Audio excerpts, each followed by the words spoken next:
My wife and I went back to Italy in 2004, and while we were there, we enjoyed sheep cheeses in Europe. And sheep cheeses in Europe are just phenomenal. We said, why can't we find more sheep cheeses in the United States? So we started touring sheep dairies in the United States, which wasn't very many, but there was a few on the East Coast. And every time we visited a dairy, we thought, you know, this might be something we could do. It's kind of a niche product. The sheep cheeses are more nutritious, they're allergy friendly, they're digestive friendly, and you don't have to milk them year round. That was one of the biggest things. You have some pretty intensive stuff in the spring and in the summer, but you basically get the fall and the winter off every year, and we liked that idea.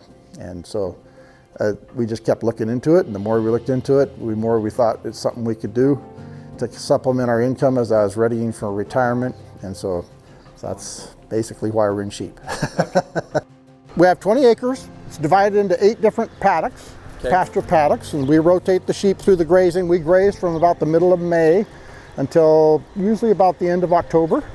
We graze, and after that we feed alfalfa hay. This barn is very, very well utilized. We lamb in this barn, we lamb in this section, we milk in the parlor here, we make cheese in this end of the top portion, and we live in this sheetrock portion of the barn. So this barn is very well utilized. It's just the two of us. All of our kids are married and out. This is where we milk. We milked here this morning. We're down to once a day milkings right now. We saw a video of a sheep dairy in Australia that had a similar rapid exit system to this. So this has been patterned after what we saw on a YouTube video from Australia, a sheep dairy. And so we basically built it from scratch with all these pipes, and it works really, really well. It only takes about 3 minutes to milk a sheep. So most of our time in milking in the parlor is getting them in and getting them out. But when we open it for the ewes, we basically just open these doors. We milk about 65 an hour is probably about on average. So basically, process of cheese making is your milk, of course, and then once you heat it to a certain temperature, you start it by putting in cultures. They look like this. I've already applied that to the milk. And the cultures is what starts giving it its flavors. So every cheese has different cultures, like your cheddar and your Swiss and all that. I've already applied the rennet, and so now that's what the process right now is. We're waiting for that to thicken up. So it'll thick up kind of like a pudding or a custard. This looks like liquid, but it's no longer a liquid. We still call ours artisan sheep cheese because we do small batches and it's made by hand. So she's gonna hand cut it this first time, and it just basically cuts that into ribbons. She'll just pull that on through, and he kind of moves it away from the side so it all gets evenly cut. I'm going to turn this back on and start stirring it. I've already washed my hands. We got to stay really clean in here. We're catching the curds.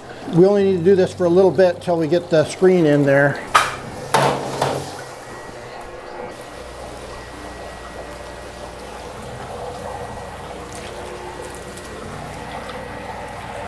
Now we start doing what's called hooping, and we start putting the cheese into the hoops.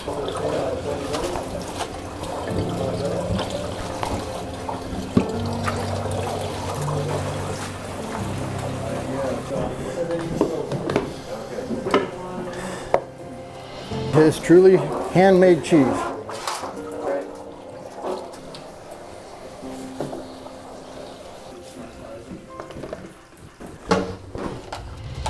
Just getting more whey out. The whey drains off, comes out the little holes, and so the whey drips out of these little holes.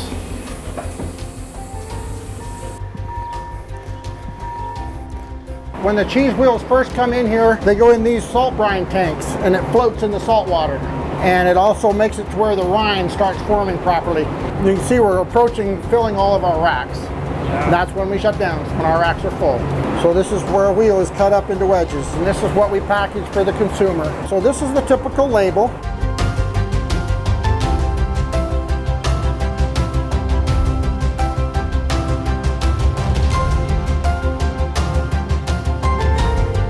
A lot of my aunts and uncles and stuff say milk runs in our veins.